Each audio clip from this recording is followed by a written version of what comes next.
พระธาตุดอยเหล็งพระธาตุสิงหอุตรนครพระธาตุสีจุ๋มพระธาตุหลวงใจจ้างกั้มพระธาตุหัวควงพระธาตุปงสนุกพระธาตุพระห่วงพระธาตุปูแจพระธาตุแหลมลี่พระธาตุขวยปูพระธาตุจอมแจ้งพระธาตุเนื่องพระธาตุไฮซอยและพระธาตุห้วยออบอกเลยว่าสายมูบไดิพลาดสักหน่อยไปเคาะระฆังคือดังระเบิดฮือชีวิตเฮาสุดบันเจิดปังปังปังสาตุเจ้าแอลแปแอลมวนได้ความสุขกูฤดูค้นแปรนี่ใจงามเจ้า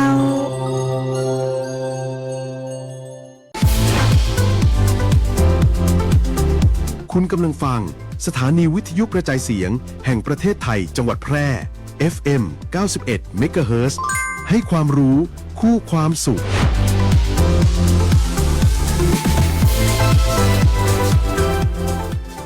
ที่นี่สถานีวิทยุกระจายเสียงแห่งประเทศไทยจังหวัดแพร่ส่งกระจายเสียงด้วยระบบ FM สเตอริโอมัลติเพล็กซ์ความถี่ 91 เมกะเฮิรตซ์จากนี้ไปติดตามรับฟังรายการ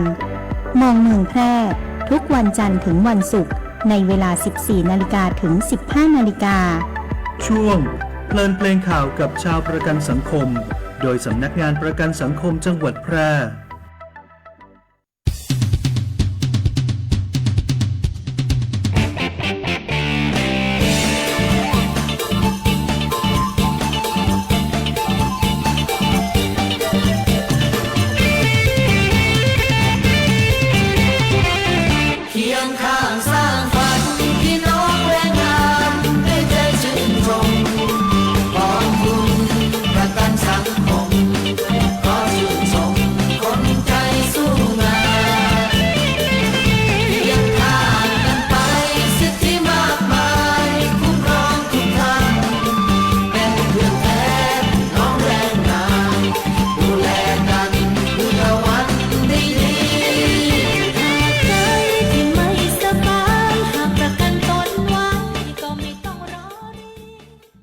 ครับสวัสดีครับ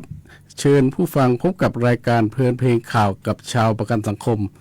ทุกวันพุธที่2และที่4ของเดือนนะครับเวลา 14 นาฬิกาถึง 15 นาฬิกาโดยประมาณนะครับผมวันนี้พบกับผมนะครับณัฐพล มณีกาศนะครับผู้จัดรายการในการนำสาระข่าวสารงานด้านประกันสังคมนะครับมาประชาสัมพันธ์เล่าสู่กันฟังให้กับพี่น้องนายจ้างสถานประกอบการลูกจ้างผู้อันตนและผู้รับฟังผ่านรายการวิทยุคลื่น FM 91 เมกะเฮิรตซ์สถานีวิทยุกระจายเสียงแห่งประเทศไทยจังหวัดแพร่รวมถึงชมผ่าน Facebook ของสถานีวิทยุกระจายเสียงแห่งประเทศไทยจังหวัดแพร่นะครับผมครับวันนี้ก็ตรงกับวันพุธที่11กุมภาพันธ์2569นะครับผมแรม9ค่ำเดือน3นะครับก็เป็นเดือนที่2ของปีนะครับผมซึ่งที่ผ่านมานี่ก็เราเพิ่งผ่านการเลือกตั้งมาเนาะครับผมก็เป็นไงครับพ่อแม่พี่น้องก็คงจะถูกใจแล้วก็เป็นได้รับตัวแทนของท่านเข้าสู่สภานะครับผมครับสำหรับวันนี้นะครับเราจะนำสาระเกี่ยวกับประกันสังคมมาบอกเล่ากันฟังเกี่ยวกับภารกิจของสำนักงานประกันสังคมจังหวัดแพร่นะครับผมซึ่งวันนี้มีข่าวมาประชาสัมพันธ์ก็คือเรื่องแรกการชำระเงินกองทุนประกันสังคมมาตรา33มาตรา39และมาตรา40นะครับเรื่องที่2ก็คือการชำระเงินกองทุนทดแทนประจำปี2569นะครับผมและเรื่องที่3ก็คือการยื่นขอรับประโยชน์ทดแทนทุกกรณีนะครับครับก่อนที่เราจะมารับฟังรายละเอียดข่าวสารในแต่ละหัวข้อก็เชิญผู้ฟังรับฟังเพลงจากทางรายการสัก1เสียงเพลงนะครับ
จากฉัน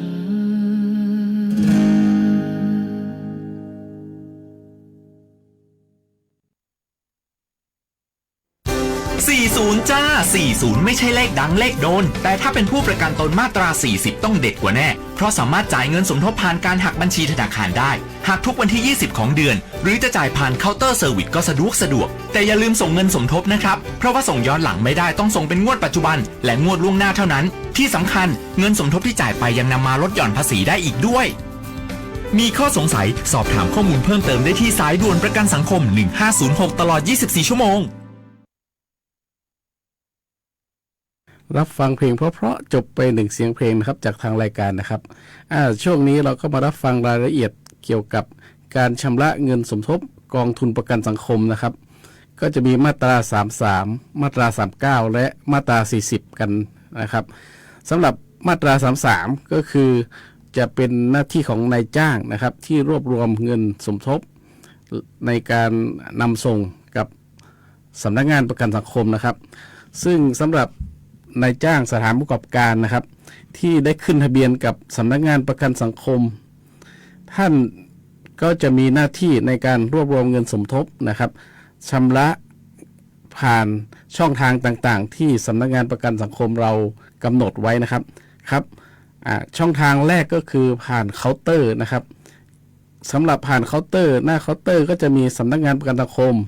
ทั่วประเทศนะครับเคาน์เตอร์ธนาคารกรุงไทยนะครับผม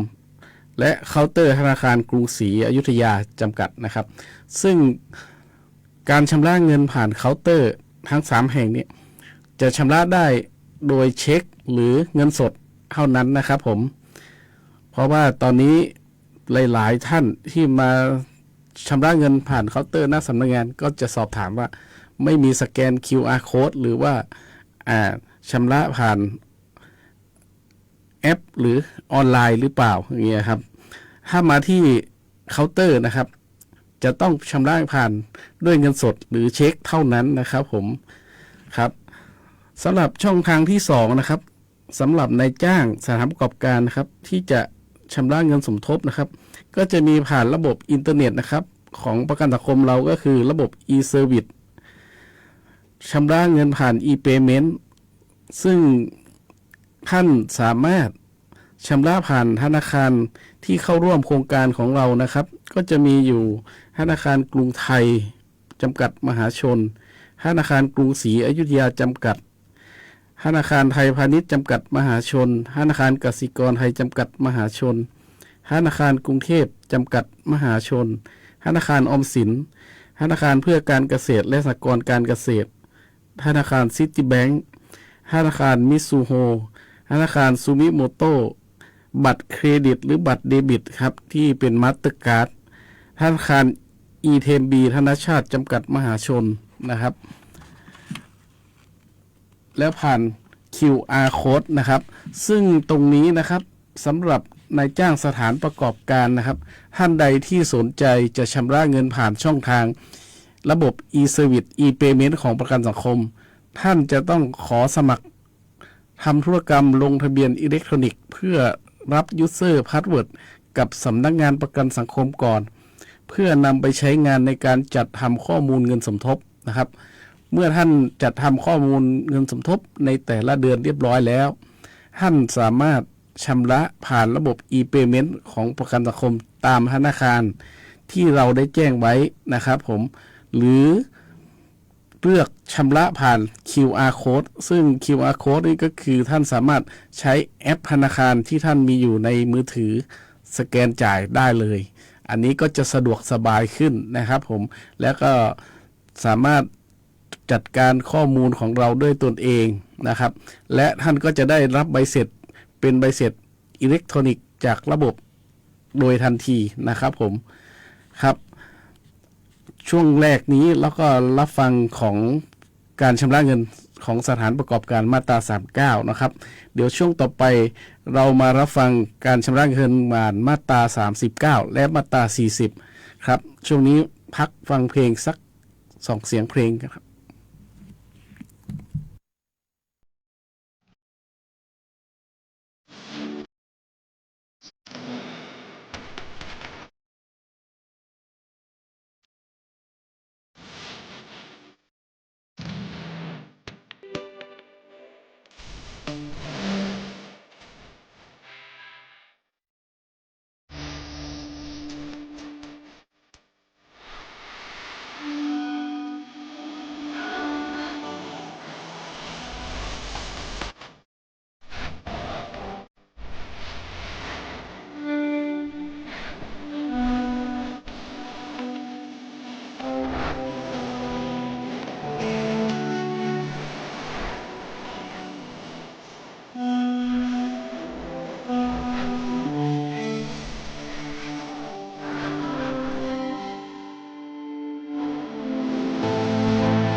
ประกันสังคม ประกันสิทธิ์ประกันสุขตอนอาชีพอิสระสามารถทำประกันสังคมได้เจ็บแล้วหยุดงานไม่ต้องกลัวตายไม่ต้องกลัวทุกพลภาพก็ยังได้รับความคุ้มครองแถมยังมีเงินออมอีกด้วยแค่มาสมัครเป็นผู้ประกันตนมาตรา 40 กับสำนักงานประกันสังคมวันนี้แรงงานนอกระบบหรืออาชีพอิสระก็สามารถสร้างความมั่นคง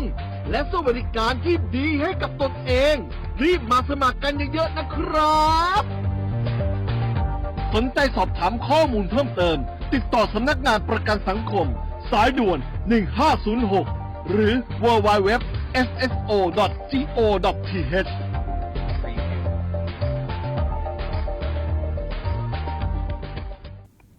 ครับรับฟังเพลงเพราะๆจบ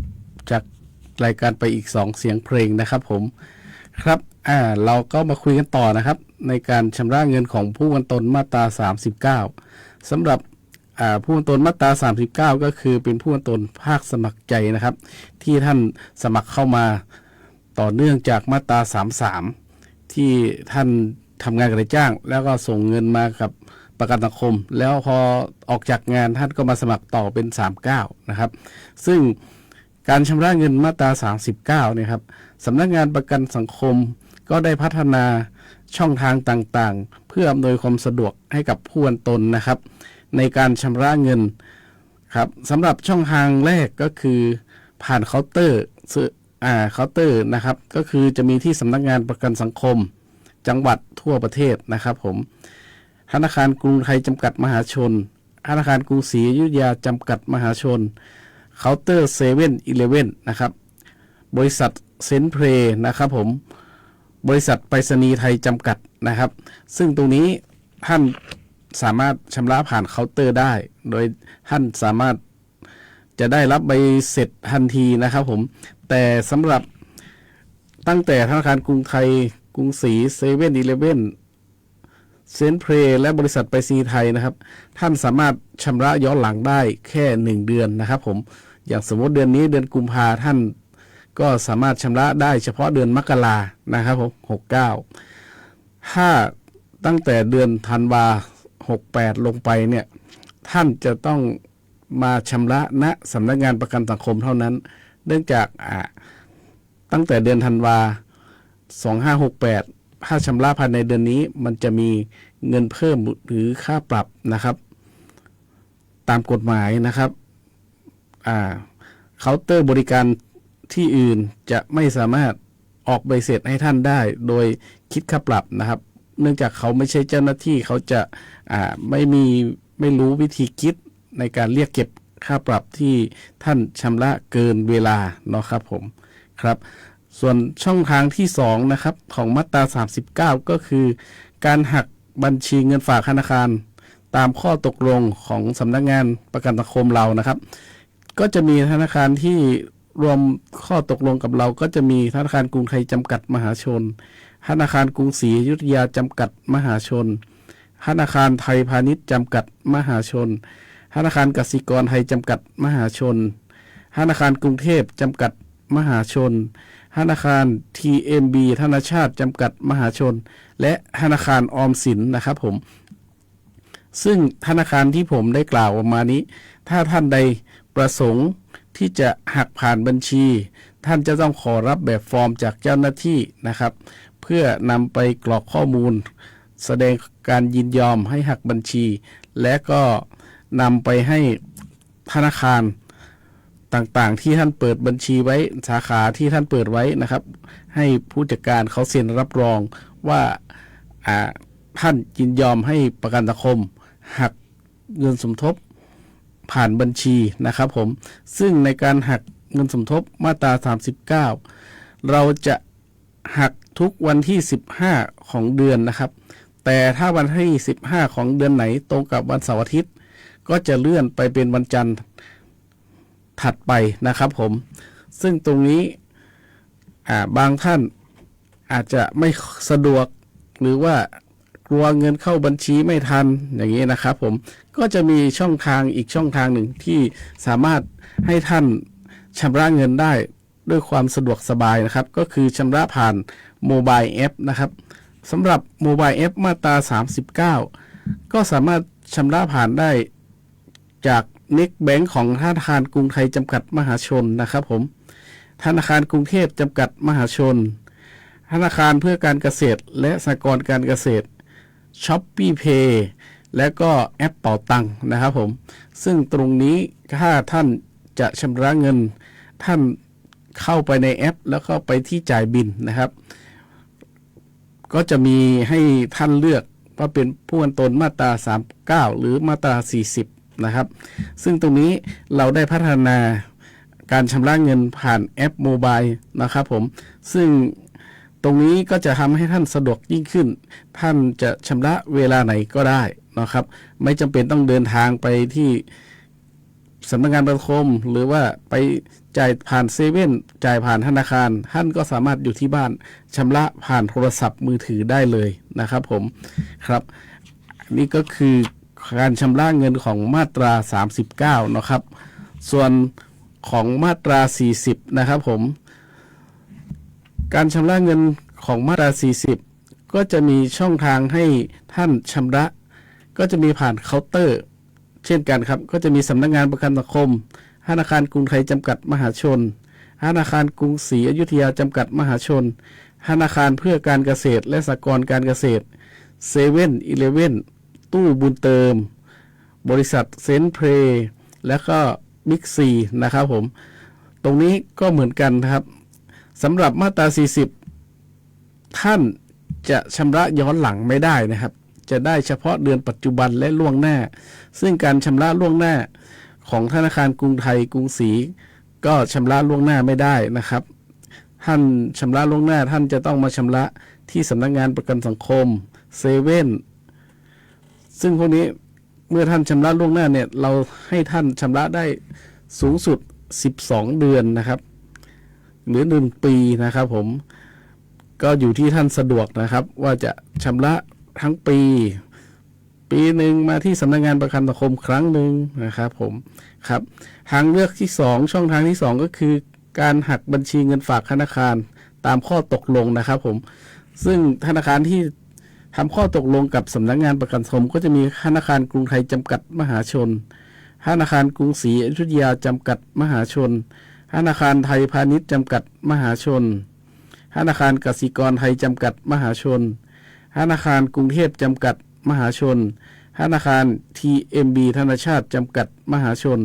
ธนาคารเพื่อการเกษตรและสหกรณ์การเกษตรธนาคารออมสินนะครับผมซึ่ง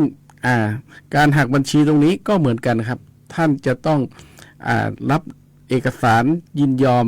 จากสำนักงานประกันสังคมเพื่อนำไปกรอกรายละเอียดนะครับการหักยินยอมให้หักบัญชีธนาคารครับซึ่งตรงนี้เราจะหักทุกวันที่20ของเดือนนะครับผมสำหรับมาตรา40นะครับผมครับแต่ท่านใดไม่สะดวกจะผ่านจ่ายช่องทางอื่นก็จะมีให้รองรับอีกก็คือทางเลือกที่3ก็คือโมบายแอปนะครับก็จะมีของธนาคารกรุงไทยจำกัดมหาชนนะครับ Next Bank นะครับผมธนาคารเพื่อการเกษตรและสหกรณ์การเกษตรครับผมแล้วก็ Shopee Pay นะครับผมแล้วก็เป๋าตังค์นะครับก็จะมีให้ท่านสามารถเลือกชำระผ่านแอปนะครับก็จะมี4ช่องทางนี้นะครับโดยที่ท่านจะชำระก็เข้าไปในระบบของแอปธนาคารแล้วก็ไปที่จ่ายบิลเหมือนมาตรา39ครับผมโดยท่านก็จะไปเลือกช่องทางที่ท่านสมัครไว้ก็คือมาตรา40แล้วระบบจะให้ท่านกรอกเลขบัตรประชาชนแล้วก็จำนวนเงินที่ท่านจะชำระซึ่งผ่านแอปโมบายแอปเนี่ยนะครับท่านก็สามารถชำระผ่านล่วงหน้าได้12เดือนเหมือนกันนะครับผมซึ่งตรงนี้ก็จะทำให้ท่านสะดวกยิ่งขึ้นหรือท่านจะออมก็ท่านสามารถออมเพิ่มในระบบก็ได้นะครับผมครับสำหรับช่วงนี้เดี๋ยวเรามารับฟังเพลงอีกสัก1เสียงเพลงนะครับเดี๋ยวช่วงหน้าเรามารับฟังการชำระเงินผ่านกองทุนทดแทนและก็การขอรับประโยชน์ทดแทนทุกกรณีนะครับผม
1506 จดไว้ไม่เสียหายจำไว้ไม่เสียประโยชน์ เจ็บป่วย หรือประสบอุบัติเหตุ 1506 คลอดบุตรสงเคราะห์บุตรชราภาพ 1506 ทุพพลภาพ หรือเสียชีวิต 1506 สายด่วนประกันสังคม สงสัยเรื่องประกันสังคม โทร 1506 ประกันสังคม สร้างสรรค์หลักประกันชีวิต ครับผมรับฟังเพลงเพราะๆจบไปอีกหนึ่งเสียงเพลงนะครับ จากทางรายการครับช่วงนี้เราก็มารับฟังกันต่อนะครับ เกี่ยวกับการชำระกองทุนเงินทดแทนครับสำหรับกองทุนทดแทนเนี่ยจะชำระกันปีละครั้งนะครับผม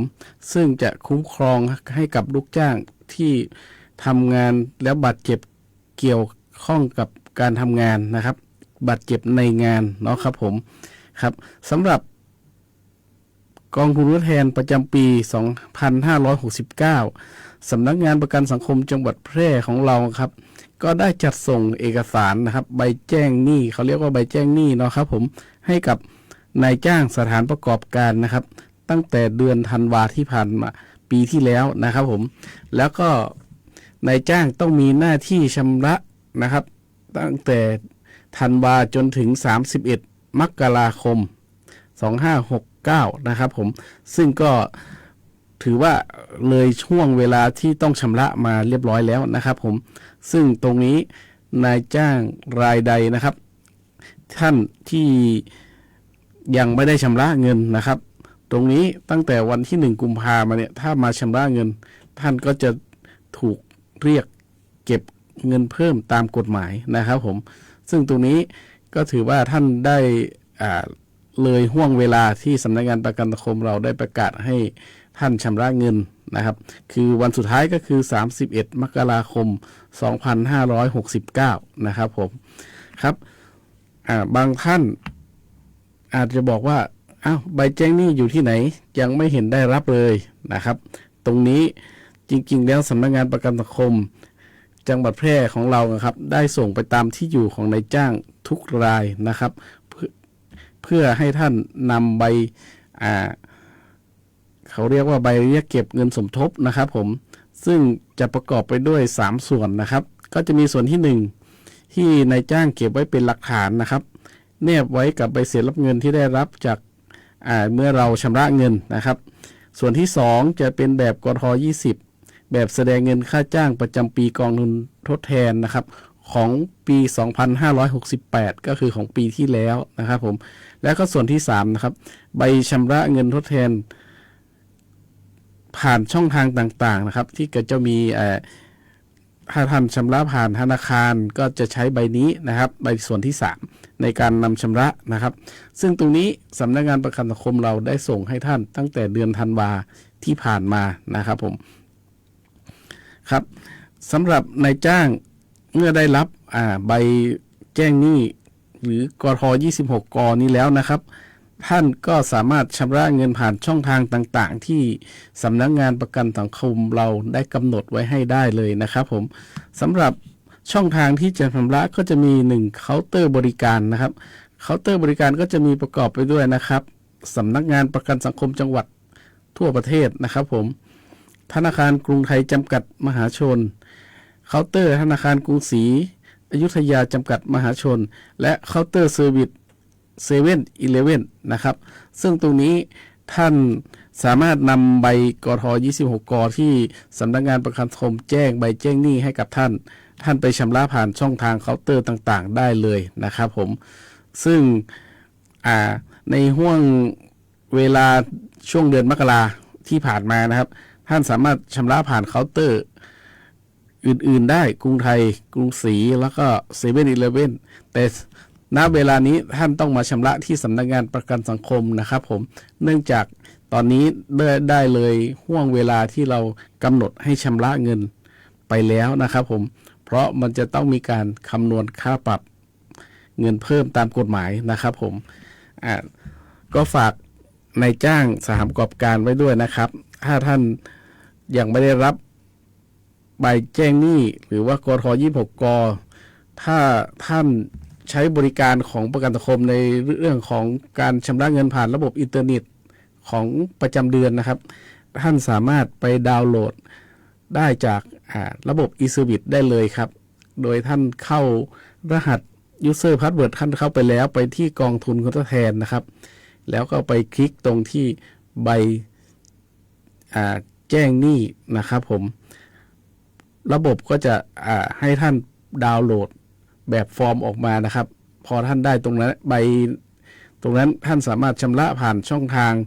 ที่ประกันสังคมกำหนดนะครับหรือมาชำระณสำนักงานประกันสังคมจังหวัดแพร่ก็ได้นะครับผมครับส่วนช่องทางที่2ก็คือการชำระผ่านระบบ e-payment นะครับซึ่งสำนักงานประกันสังคมนะครับเราก็ได้พัฒนาระบบของกองทุนทดแทนนะครับให้ชำระผ่านระบบอิเล็กทรอนิกส์ก็คือ e-service ได้เหมือนกันนะครับโดยท่านก็เข้าระบบโดยใช้ user password เหมือนของกองทุนประกันสังคมนะครับผมแล้วก็ไปที่ส่งเงินสมทบนะครับส่งเงินสมทบก็จะมีขึ้นมา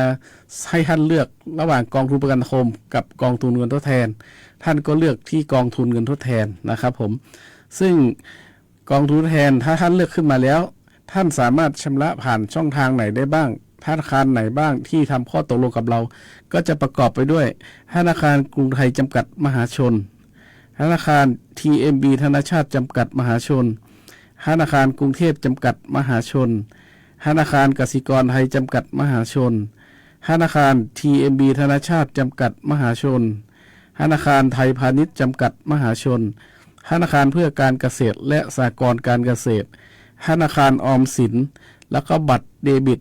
บัตรเครดิตที่เป็นมาสเตอร์การ์ดนะครับซึ่งเมื่อท่านจะชำระผ่านช่องทางที่ผมแจ้งไปตามธนาคารที่แจ้งไปนั้นนะครับท่านจะต้องไปยื่นขอ user password กับธนาคารเช่นกันนะครับเพื่อใช้ในการ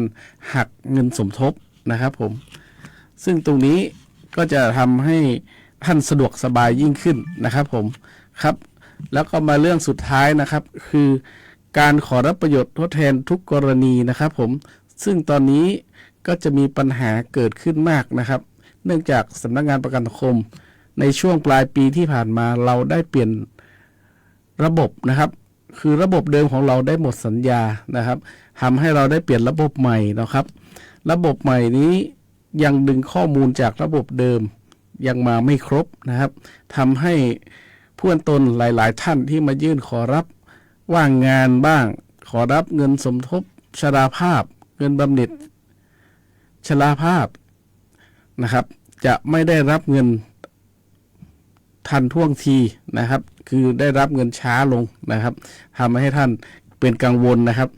ตอนนี้สำนักงานประกันสังคมเรากำลังปรับปรุงระบบนะครับจะเร่งทำให้ได้ภายในเดือนกุมภานี้ครับสำหรับกรณีบำนาญชราภาพก็จะให้ท่านย้อนหลังตั้งแต่มกรากุมภาเนาะครับผมครับสำหรับวันนี้นะครับทางสำนักงานก็ได้นำข่าวสารทางด้านประกันสังคมมาเล่าสู่กันฟังให้กับพ่อแม่พี่น้องนะครับผมท่านใดที่ว่ายังมีข้อสงสัยหรืออยากสอบถามข้อมูลต่างๆนะครับก็สามารถโทรศัพท์ไปได้ที่หมายเลข 0545222231-2 นะครับก็จะมีเจ้าหน้าที่รับโทรศัพท์และให้บริการตอบคำถามท่านนะครับครับสำหรับวันนี้นะครับก็ขอลาท่านผู้ฟังไปก่อนกับรายการเพลินเพลงข่าวกับชาวประกันสังคมครับพบกันโอกาสหน้าสวัสดีครับ